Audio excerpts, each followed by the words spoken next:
Assalamualaikum. Nama saya Hafiza Widyasari, NPM 206410721, mata kuliah Psikologi Pendidikan dengan dosen pembimbing Ibu Dr. Lilis Marina Anggraini, MPD. Kali ini saya akan membahas tentang konsep dasar motivasi belajar. Pengertian motivasi belajar menurut para ahli.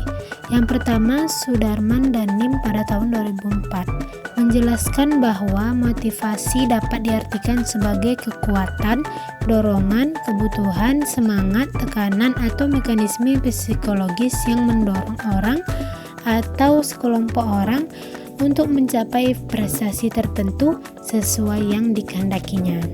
Yang kedua ada McDonald Rimang pada tahun 2011. Motivasi adalah perubahan energi pada diri seseorang yang ditandai dengan munculnya feeling dan didahului dengan tanggapan terhadap adanya tujuan. Menurut Rimang pada tahun 2011, motivasi dapat dibagi menjadi dua jenis, yaitu yang pertama, motivasi dalam diri individu atau intrinsik. Jenis motivasi ini timbul dari dalam diri individu itu sendiri tanpa ada paksaan ataupun dorongan dari orang lain, tetapi atas dasar kemauan sendiri. Yang kedua, motivasi luar individu atau ekstrinsik.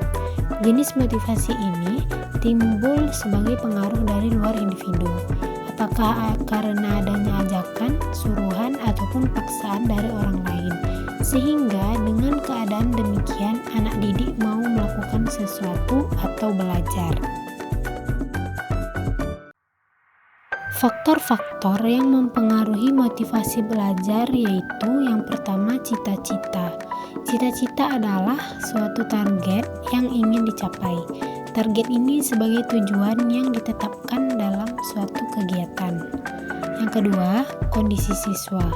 Kondisi siswa yang mempengaruhi motivasi belajar berkaitan dengan kondisi fisik dan kondisi psikologis.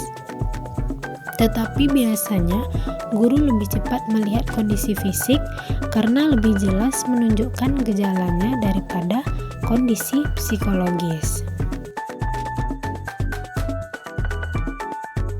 Yang ketiga, kondisi lingkungan. Kondisi lingkungan merupakan unsur dari luar diri siswa, yaitu lingkungan keluarga, sekolah, dan masyarakat.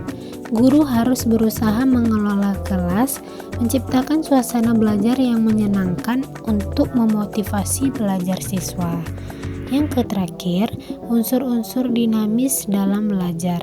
Unsur dinamis dalam belajar adalah unsur-unsur yang keberadaannya dalam proses belajar tidak stabil, kadang-kadang kuat, kadang-kadang lemah, dan bahkan hilang sama sekali, khususnya kondisi-kondisi yang sifatnya kondisional. Misalnya, keadaan emosi siswa, gairah belajar, situasi dalam belajar, dan lain-lain. Teori motivasi belajar yaitu yang pertama, teori hedonisme. Hedonisme adalah aliran di dalam filsafat yang memandang bahwa tujuan hidup yang utama pada manusia adalah mencari kesenangan atau hedon yang bersifat duniawi. Pengaruh dari teori ini adalah adanya anggapan bahwa semua orang akan cenderung menghindar dari hal-hal yang sulit dan yang menyusahkan diri sendiri dan yang mengandung hal-hal yang beresiko berat, dan lebih suka melakukan sesuatu yang mendatangkan kesenangan baginya. Yang kedua, teori naluri. Naluri merupakan kekuatan di dalam diri manusia yang mendorong kita untuk maju dan memiliki benda-benda dan nilai-nilai itu. Naluri adalah bentuk penjelmaan hidup tertentu. Manusia sebagai makhluk yang sadar akan diri sendiri, akan tetapi menyadari bahwa ia didorong, ia merasa bahwa ada sesuatu di dalam dirinya yang mendorongnya berbuat dan bertindak.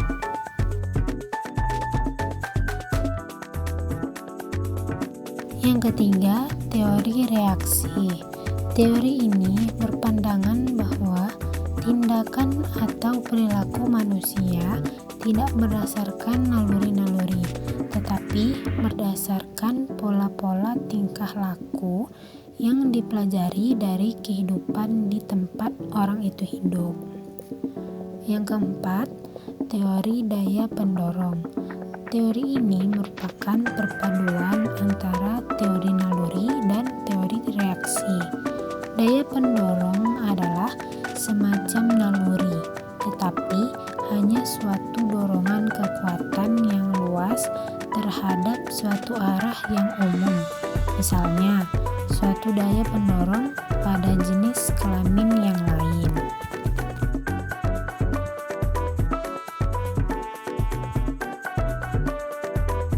Yang kelima, teori kebutuhan. Teori motivasi yang sekarang banyak dianut orang adalah teori kebutuhan. Teori ini beranggapan bahwa tindakan yang dilakukan oleh manusia pada hakikatnya adalah untuk memenuhi kebutuhannya, baik kebutuhan fisik maupun kebutuhan psikis.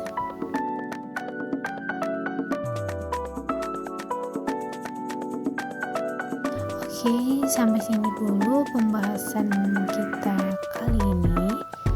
Nanti kita lanjut pada video selanjutnya. Terima kasih buat teman-teman yang sudah nonton video saya. Semoga bermanfaat untuk semuanya. Saya ucapin